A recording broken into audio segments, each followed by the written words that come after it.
नमस्कार साथियों, मैं मनीष आप सबका अपने YouTube चैनल पर हार्दिक स्वागत करता हूं। साथियों, आज की वीडियो में हम लोग इंग्लिश का एक बहुत ही ज़्यादा महत्वपूर्ण टॉपिक टेंस का अध्ययन करेंगे। जैसा कि आप जानते हैं कि टेंस एक ऐसा टॉपिक है जो प्रतियोगी परीक्षाओं से लेकर के एकेडमिक परीक्षाओं में विभिन्न बार पूछा जाता है और बहुत ही महत्वपूर्ण टॉपिक है। तो साथियों, अगर आपको अभी तक टेंस नहीं समझ में आया है तो आप इस चैनल को सब्सक्राइब कर लीजिए। सब्सक्राइब करने के बाद इस चैनल पे आने वाली समस्त वीडियो का नोटिफिकेशन पाने के लिए आप चैनल के बेल आइकन को प्रेस कर लीजिए, ताकि सारी की सारी नोटिफिकेशन आपको मिलती रहे। और आप ये विश्वास करिए कि अगर आप चैनल से जुड़ गए हैं तो इंग्लिश की आप टेंशन छोड़ दीजिए। क्योंकि आपको इंग्लिश के बेसिक से लेकर के एडवांस लेवल तक सारी वीडियो आपको इस चैनल पर उपलब्ध हो जाएंगी।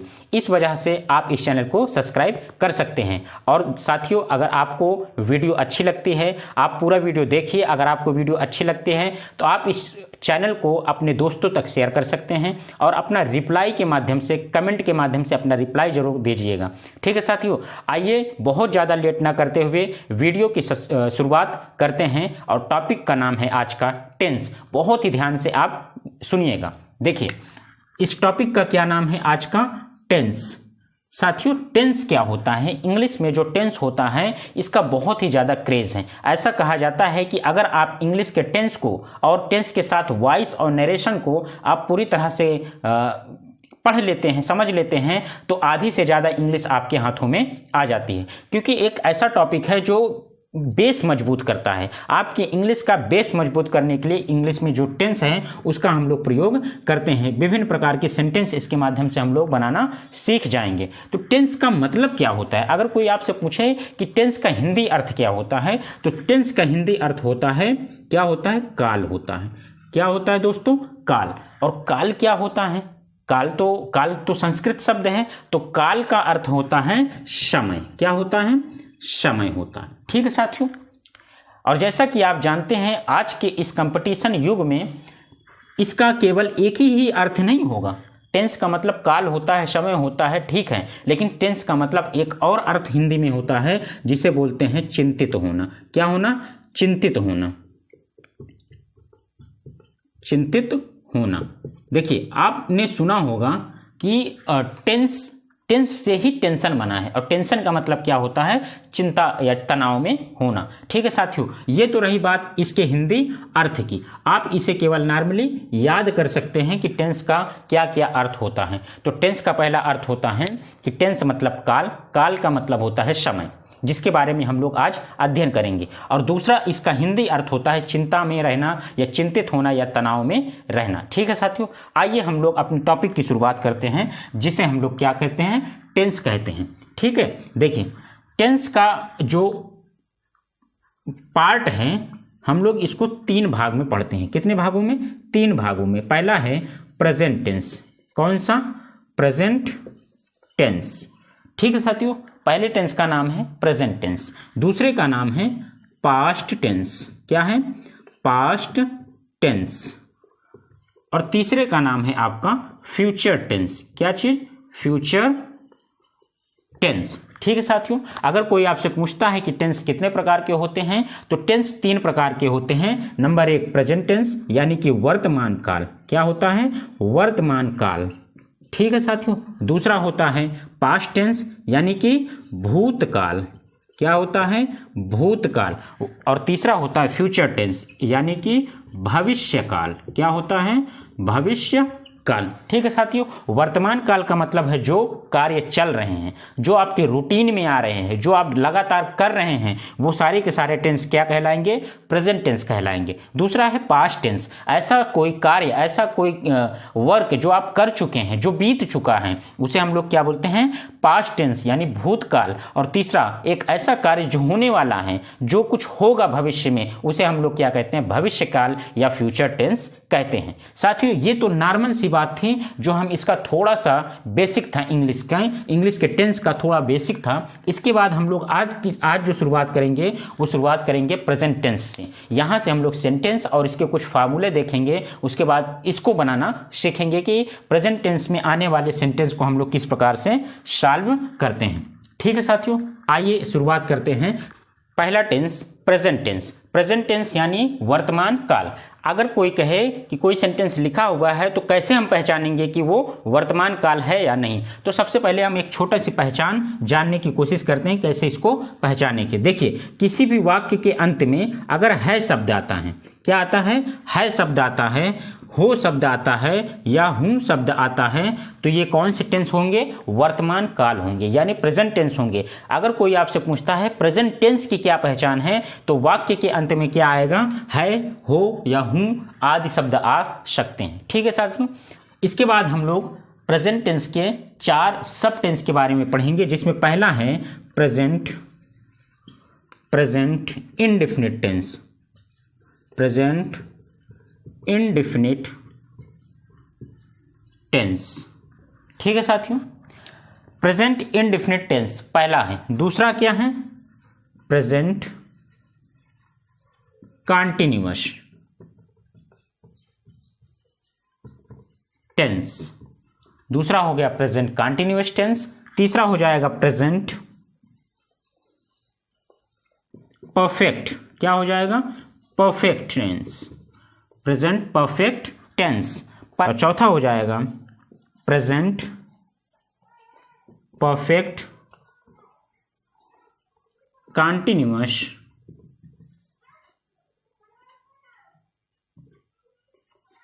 टेंस। ठीक है साथियों, ये आपके प्रेजेंट टेंस के 4 सब टेंस हैं, जिसमें पहला है प्रेजेंट इंडेफिनिट टेंस, दूसरा है प्रेजेंट कॉन्टिन्यूअस टेंस, तीसरा है प्रेजेंट परफेक्ट टेंस और चौथा है प्रेजेंट परफेक्ट कॉन्टिन्यूअस टेंस। ठीक है, इसके बाद हम लोग पहले सब टेंस के बारे में पढ़ेंगे, जिसके अंतर्गत हमें कुछ नियम जानना है और उसके बाद इसके 4 सेंटेंस होते हैं। उन चारों सेंटेंस के कुछ 2-4 एग्जाम्पल के माध्यम से इनके जो आने वाले सेंटेंस है उनके बारे में हम लोग अध्ययन करेंगे। ठीक है साथियों, आइए इसकी शुरुआत करते हैं पहले सब टेंस की। प्रेजेंट टेंस का पहला सब टेंस है प्रेजेंट इंडेफिनिट टेंस। क्या है? Present indefinite tense.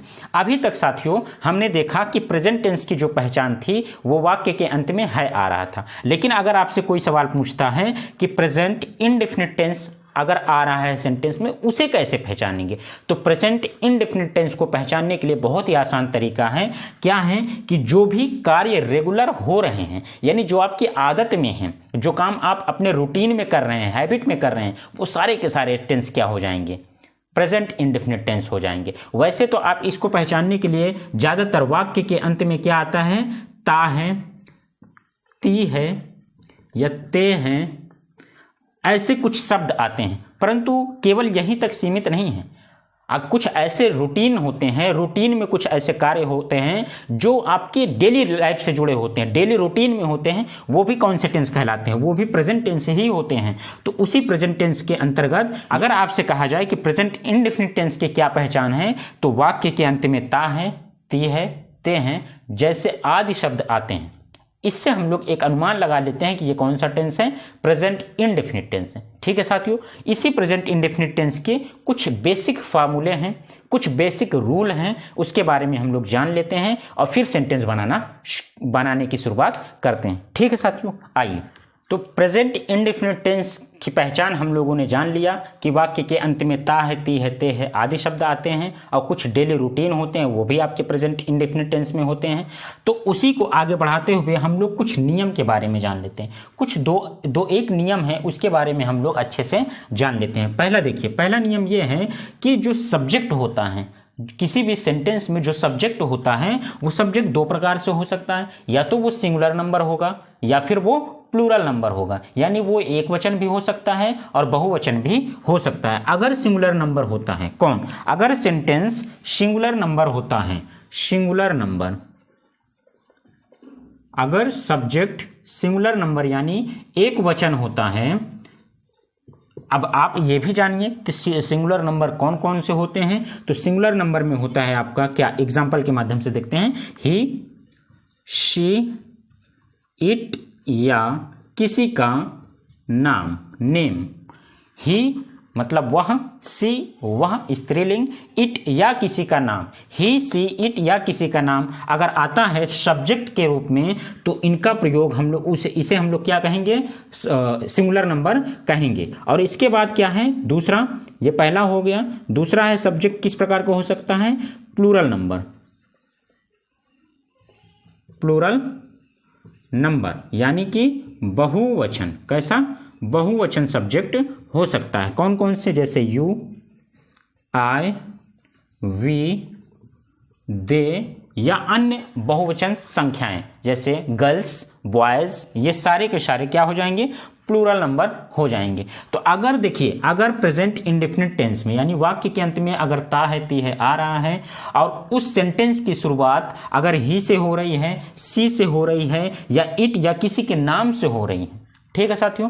अगर वाक्य के अंत में ता है, ती है, ते हैं या डेली रूटीन के कार्य हो रहे हैं और उस सेंटेंस की जो शुरुआत हो रही है वो जो है इन सब्जेक्ट से हो रही है, ही से या सी, इट या किसी के नाम से हो रही है, तो उस सेंटेंस में जो वर्ब होगा, उस सेंटेंस में जो कार्य होगा, जो वर्ब होगा, उस वर्ब में हम लोग क्या लगाएंगे, यस या ईएस का प्रयोग करेंगे। इसको बहुत ही ध्यान से आप देखिएगा। देखिए फिर से एक बार, प्रेजेंट इंडेफिनिट टेंस आप पहचानेंगे कैसे, वाक्य के अंत में ता है, ती है। उसके बाद आपको देखना है सब्जेक्ट कैसा है। अगर आपका सब्जेक्ट जो है सिंगुलर नंबर का है, सेंटेंस का जो सब्जेक्ट है वो अगर सिंगुलर नंबर का है, कैसे पहचानेंगे, वो सिंगुलर नंबर में ही हो सकता है, सी हो सकता है, इट या फिर किसी का नाम हो सकता है। अगर इनसे उनकी शुरुआत होती है, उस सेंटेंस की शुरुआत होती है, तो जो भी उसमें वर्ब होगा, वर्ब मतलब जो भी कार्य होगा, जैसे दौड़ना, उठना, बैठना, नाचना, गाना, ये जो वर्ब हैं, इन वर्ब में हमें क्या लगा देना है, यस या फिर ईएस का प्रयोग कर देना है। ठीक है साथियों, बहुत ही बेसिक है, बहुत ही आराम से इसको समझिएगा। इसके बाद अगर आपका सेंटेंस का जो शुरुआत है वो प्लूरल नंबर से हो रही है, किससे हो रही है, प्लूरल नंबर से होती है। प्लूरल नंबर मतलब बहुवचन, जैसे तुम सब, हम सब, मैं, दे यानी वे सब, इनसे शुरुआत हो रही है। लड़कियां, लड़के, चिड़ियां, बच्चे, अगर इनसे शुरुआत हो रही है तो आपको वर्ब में कुछ भी नहीं लगाना है। आपको उस वर्ब में जो वर्ब है वो वर्ब वैसे ही लिख देंगे, कोई भी सेंटेंस में एस या एस का प्रयोग नहीं करेंगे। ये एकदम बेसिक सा नियम था। अभी एग्जाम्पल के माध्यम से सारी चीज़ें एकदम क्लियर हो जाएंगी। आप इसको बहुत ही ध्यान से समझ लीजिए। अगर सिंगुलर नंबर होगा, ये सारी चीज़ें होंगी, सिंगुलर नंबर होगा तो वर्ब में यस या एस लगा देंगे। प्लूरल नंबर होगा तो कोई भी यूज़ नहीं करेंगे, केवल सब्जेक्ट लिख करके अपना वर्ब लिख देंगे, बस हो गया। ठीक है साथियों, आइए हम लोग एक छोटा सा फार्मूला बनाते हैं और उस फार्मूले के माध्यम से हम लोग कुछ एग्जाम्पल को सॉल्व करने की कोशिश करते हैं। ठीक है साथियों, आइए शुरुआत करते हैं। देखिए, सबसे पहले हमें सब्जेक्ट लिखना है। किसी भी सेंटेंस में एक सब्जेक्ट होगा। सब्जेक्ट के बाद हमें क्या लिखना है, वर्ब लिखना है। क्या लिखना है, वर्ब लिखना है। वर्ब की कौन सी फॉर्म चाहिए, first form of the verb लिखना है। अगर सब्जेक्ट सिंगुलर नंबर है, सब्जेक्ट कैसा, सिंगुलर नंबर, एक वचन है, तो इसी वर्ब के तुरंत बाद क्या लगा देना है, हमें यस या ईएस का प्रयोग कर देना है। लेकिन अगर सब्जेक्ट जो है प्लूरल नंबर है, बहुवचन है, तो वर्ब लिख करके छोड़ देंगे और इसके बाद हम लोग क्या लिख देंगे, अदर वर्ड लिख देंगे। ठीक है साथियों, बस इतना सा छोटा सा फार्मूला है। आप इसको बहुत ध्यान से देखिए और समझने की कोशिश करिए। अगर सब्जेक्ट सिंगुलर नंबर है, कैसा, सिंगुलर नंबर है, तो आपको ये पूरा यूज करना है। अगर आपका प्लूरल नंबर सब्जेक्ट है तो आपको केवल यहाँ तक जाना है, कहाँ तक, वर्ब तक जाना है, और उसके बाद अदर वर्ड लिख देना है। ठीक है साथियों, आइए हम एग्जाम्पल के माध्यम से बहुत ही आसानी से इसको समझने की कोशिश करते हैं। सबसे पहले हम लोग एक सिंगुलर नंबर का एग्जाम्पल लेते हैं, एक वचन का एक एग्जाम्पल लेते हैं। ठीक है, देखिए, जैसे हमने कहा राम किताब पढ़ता है। अब इस सेंटेंस को आप देखिए, इस सेंटेंस को आप देखिए, आपके प्रेजेंट इंडेफिनिट टेंस पूरी तरह से क्लियर हो जाएगा, कोई शक नहीं है। आप इसको बहुत ही ध्यान से देखिए। देखिए क्या है, प्रेजेंट इंडेफिनिट टेंस का ये सेंटेंस है। कोई कहे कैसे पहचान लिया आपने, सबसे पहले आप यही पहचानिए ये किस टेंस का है। तो हमने आपको शुरू में बताया है कि किसी भी सेंटेंस को पहचानने के लिए कि वो कौन सा टेंस है, उसके अंत में देखेंगे। उसके अंत में हमने देखा तो हमें क्या मिल गया, है शब्द मिल गया।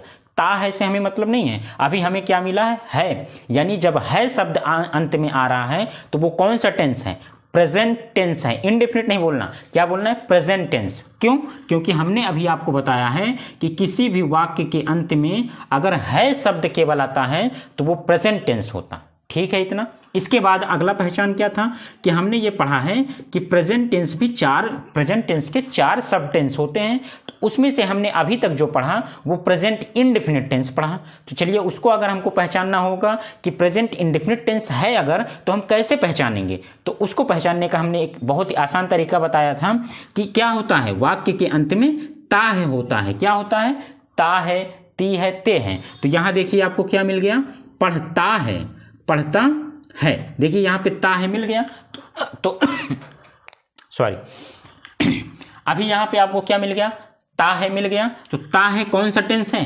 प्रेजेंट इंडेफिनिट टेंस है। यही दोनों पहचान बताई गई थी। पहले हमने पहचान बताया था अगर वाक्य के अंत में है आता है तो वो प्रेजेंट टेंस होता है, और वाक्य के अंत में ता है आता है तो वो प्रेजेंट इंडेफिनिट टेंस होता है। यहां तक कोई दिक्कत नहीं। आइए इसके बाद देखिए, इस सेंटेंस का और भी हम लोग क्या करते हैं, पोस्टमार्टम करते हैं, ताकि सारी चीजें यहां से हमें क्या हो जाएं, क्लियर हो जाएं और आप इसको आसानी से बना सकें। देखिए अब इतना चीज हमने पहचान लिया कि ये प्रेजेंट टेंस है, इससे पहचाना, प्रेजेंट इंडेफिनिट टेंस है, ता है से पहचाना। अब हमें आना है पूरे सेंटेंस पे।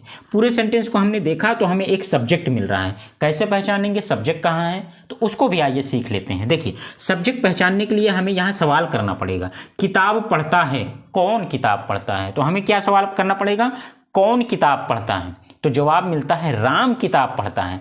तो किताब पढ़ने का काम कौन करता है, किताब पढ़ने का काम राम करता है। तो जो आदमी काम करता है यानी जो करता है वही करता है, करता मतलब सब्जेक्ट, जो कुछ करता है वही करता है, यानी सब्जेक्ट कौन है यहाँ पे, राम हो जाता है। सवाल यहाँ पे किया गया किताब पढ़ता है तो कौन, राम, तो राम कौन हो गया, कर्ता, कर्ता मतलब सब्जेक्ट हो गया, ठीक है। तो अपने को क्या मिल गया है, सब्जेक्ट मिल गया है, और सब्जेक्ट में कौन है, राम है। आप फॉर्मूले की तरफ देख लीजिए, सबसे पहले हमने क्या लिख दिया, सब्जेक्ट लिख दिया, कोई दिक्कत नहीं यहाँ पे। अगला देखते हैं, अभी थोड़ा सा हम लोग आराम से चलेंगे, इसके बाद आपको समझ में आ जाएगा, तो फिर तेजी से हम लोग एग्जाम्पल बनाना शुरू करेंगे। देखिए हमें क्या मिल गया, सब्जेक्ट में राम मिल गया। अब याद करिए अभी हमने आपको 2 नियम बताए थे, 2 रूल बताए थे, जिनमें से पहला रूल था ही, सी, इट या किसी का नाम, ही, सी, इट या किसी का नाम, और राम क्या है, किसी का नाम है। अगर ये आते हैं तो वो कौन सा वचन होता है, वो एक वचन होता है, ठीक है साथियों, यही पढ़ा है, ठीक है। हमने देखा था कि किसी का नाम आ जाएगा तो वो सिंगुलर नंबर होता है, यानी एक वचन होता है, और एक वचन के साथ वर्ब में क्या जोड़ना है, यस या ईएस का प्रयोग करना है। देखिए कितना आसान और कितना क्लियर है, आप ध्यान से समझिएगा, चीजों को जोड़िएगा, आप बहुत ही आसानी से इसको समझ लेंगे। हमें मिल गया सब्जेक्ट, सब्जेक्ट हमारा सिंगुलर नंबर। अब हम आते हैं कहाँ पे, वर्ब पे आते हैं। कहाँ आते हैं, वर्ब में। वर्ब मतलब क्रिया, क्रिया मतलब काम। अब इसे पढ़िए जरा, राम किताब पढ़ता है, राम किताब क्या करता है, तो राम किताब पढ़ता है। तो राम का जो किताब है वो पढ़ने का क्या हो रहा है, काम हो रहा है। काम किस चीज का हो रहा है, पढ़ने का, और काम का मतलब ही होता है वर्ब, वर्ब मतलब क्रिया। तो हमें क्या मिल गया, वर्ब मिल गया, और वर्ब हमारी क्या है, पढ़ना। और पढ़ने की स्पेलिंग क्या होती है दोस्तों, पढ़ने को तो हम लोग 2 प्रकार से लिख सकते हैं, कि रीड होता है और एक स्टडी होता है ना। तो हम लोग यहाँ लिख देते हैं रीड, क्या लिख देते हैं, रीड लिख देते हैं, क्या चीज, रीड, राम रीड। अब जरा ये बताइए, रूल पे जाइए, थोड़ा सा दिमाग लगाइए कि जो हमने रूल पहला नंबर पढ़ा था उसमें राम के साथ क्या लगाना था, यानी नाम के साथ किसी का नाम आ जाए तो वो सिंगुलर नंबर, तो वर्ब में हमें क्या लगानी है, वर्ब में हमें यस लगाना है। क्या लगाना है, यस लगाना है, ठीक है साथियों। राम रीड्स क्या पढ़ता है, अब देखिए एक क्या लगाना है, ए लगाना है, क्यों, क्योंकि एक ही किताब पढ़ेगा ना एक बार में। तो राम रीड्स आ क्या चीज, बुक, राम रीड्स आ बुक, ठीक है साथियों। हमने देखो इसको बहुत ही आसान तरीके से देखा है। एक छोटा सा और हम लोग एग्जाम्पल इसके बाद देखेंगे। सबसे पहले हमने पहचाना सेंटेंस में वाक्य के अंत में है आया, तो वो कौन सा टेंस, प्रेजेंट टेंस, पहचान ये थी। वाक्य के अंत में ता है आया, तो प्रेजेंट में कौन सा सब टेंस, प्रेजेंट इंडेफिनिट टेंस, यही पढ़ा। इसके बाद हम पूरे सेंटेंस पे गए, हमने देखा कि काम करने वाला कौन है, इसमें सेंटेंस की शुरुआत कौन कर रहा है, सेंटेंस में जो सब्जेक्ट है वो कौन है। तो हमें पहचान में आया कि सेंटेंस में, हमारे सेंटेंस में जो सब्जेक्ट है वो राम है और राम किसी का नाम है और नाम क्या होता है, सिंगुलर नंबर होता है। इसी वजह से हमने यहाँ पे क्या लिखा, राम लिखा और राम के बाद राम से पूछा गया क्या करता है, तो राम करता है पढ़ने का काम। तो पढ़ने के काम की स्पेलिंग हमने लिख दिया रीड और राम एक वचन था इसलिए क्या लगा दिया, एस, तो क्या बन गया, रीड्स। और क्या पढ़ता है, एक किताब पढ़ता है, तो राम रीड्स अ बुक। ठीक है साथियों, यहां तक कोई दिक्कत। ये आपका एग्जाम्पल था किसका, सिंगुलर नंबर का। एक एग्जाम्पल हम और आपको समझाते हैं जो है बहुवचन का या प्लूरल नंबर का। उसके बाद आपको दिया जाएगा, आप जो है उसको कमेंट बॉक्स में बताइएगा आंसर। ठीक है, देखिए दूसरा एग्जाम्पल हम लोग, ये पहला एग्जाम्पल था जो सिंगुलर नंबर का था। दूसरा देखते हैं, वे तुम्हें बुलाते हैं। इसको हम बहुत ही बेसिक से समझा रहे हैं दोस्तों। ठीक है, इसके बाद हम लोग जो अब रूटीन पे आएंगे तो हम लोग की जो स्पीड होगी थोड़ी सी बढ़ जाएगी, लेकिन चीज़ें आपको एकदम क्लियर होंगी। आप समझने की कोशिश करिए, आपकी चीज़ें एकदम क्लियर मिलेंगी। आप बस पूरा वीडियो को ध्यान से देखिएगा। देखिए, ये आपको एग्जाम्पल, एक सेंटेंस दिया गया है। इस सेंटेंस को सबसे पहले आप अपने दिमाग में कोशिश करिए, आप एकदम से इसको पहचानने की कि हमने जो जो पढ़ा है हम वो पहचान ले रहे हैं कि नहीं। सेंटेंस का सॉल्व तो सभी कर लेंगे, लेकिन सेंटेंस को पहचानना भी हमें सीखना है। और इसी तरीके से हम पूरे के पूरे टेंस को पढ़ेंगे, इसी तरीके से हम लोग वॉइस को पढ़ेंगे और इसी प्रकार से हम लोग नरेशन को पढ़ेंगे। ठीक है साथियों, आपको सारी चीज़ें एकदम क्लियर कर दी जाएंगी। देखिए, ये जो सेंटेंस लिखा हुआ है, अगर कोई कहे ये कौन सा टेंस है, सबसे पहले क्या पहचानेंगे, टेंस पहचानेंगे। तो टेंस में आपका क्या हो जाएगा, पहचानने के लिए हमें क्या मिल गया, है शब्द मिल गया। हमने कहा था कि है शब्द आएगा तो क्या है, प्रेजेंट टेंस है। प्रेजेंट के अंदर नहीं जाना, अभी हमें क्या पहचानना है, केवल ये कौन सा टेंस है, प्रेजेंट टेंस है। अब हम आते हैं कि प्रेजेंट में भी कौन सा टेंस है भाई, प्रेजेंट में भी कौन सा प्रेजेंट टेंस है। तो हमने देखा कि ते हैं, क्या शब्द आया, ते हैं। जैसे बुलाते हैं, ता है ती है आया, तो ये कौन सा हो गया, प्रेजेंट का ही प्रेजेंट इंडेफिनिट टेंस हो गया। यही पढ़ा। ठीक है, अब हम लोग जान लिए हैं कि हमने सेंटेंस को पहचाना सीख लिया है, पहचानना सीख लिया है कि वाक्य के अंत में है आएगा तो प्रेजेंट टेंस, ता है आएगा तो प्रेजेंट में प्रेजेंट इंडेफिनिट टेंस। और इसके बाद अब हम सेंटेंस पे आते हैं तो हमें ये देखना है कि सब्जेक्ट कैसा है, सब्जेक्ट एक वचन है कि बहुवचन है।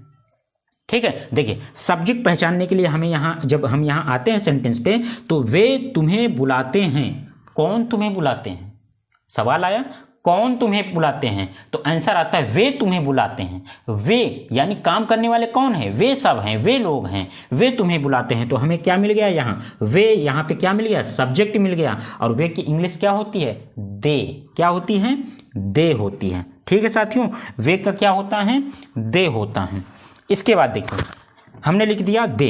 अब याद करिए जो रोल नंबर 2 था प्रेजेंट इंडेफिनिट टेंस का, उसमें आई, यू, वी और दे, ये सारे के सारे जो सब्जेक्ट थे ये बहुवचन के थे। किसके थे, बहुवचन के थे, प्लूरल नंबर के थे। तो ये आपको ये क्या मिल गया, प्लूरल नंबर का सब्जेक्ट मिल गया। तो दे, अब इसमें तो कुछ करना नहीं है, सब्जेक्ट लिखना है, वर्ब लिखना है, वर्ब की फर्स्ट फॉर्म लिख करके खत्म करना है। तो दे, अब क्या कर रहे हैं, वे तुम्हें बुलाते हैं, तो काम क्या चल रहा है यहाँ, बुलाने का। दे काल, काल मतलब पुकारना या बुलाना, तो दे काल। अब बताइए जरा, इसमें हमको एस लगाना है क्या, नहीं लगाना। क्यों नहीं लगाना, क्योंकि सब्जेक्ट अपना कैसा है, सब्जेक्ट प्लूरल नंबर है, बहुवचन है, और बहुवचन के साथ वर्ब में कोई एस या यस नहीं लगता, यही हमने पढ़ा है। तो दे काल किसको, यू, यू मतलब तुम्हें, दे काल यू, वे तुम्हें बुलाते हैं।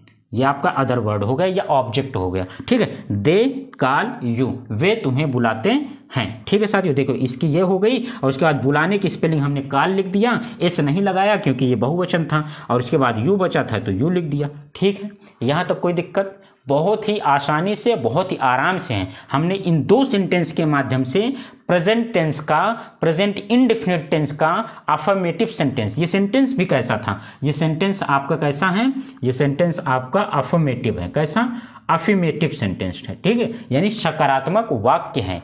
ठीक है साथियों, अगर आपको जो हमने अभी तक यहाँ पे देखा, अगर आपको ये चीज़ें समझ में आई हैं तो आप कमेंट बॉक्स में कुछ सवालों के जवाब दीजिएगा जो हम आपको एग्जाम्पल के तौर पर दे रहे हैं। आप उसका कमेंट में जवाब जरूर दीजिएगा। अगर आप वीडियो को पूरा देख रहे हैं तो आप इसको ज़रूर जवाब देंगे, हम आपसे ये उम्मीद करते हैं। ठीक है साथियों, एक दो एग्जाम्पल देते हैं जो आप कमेंट बॉक्स में आंसर कीजिएगा। देखिए, पहला है, तुम सब मुझे पढ़ाते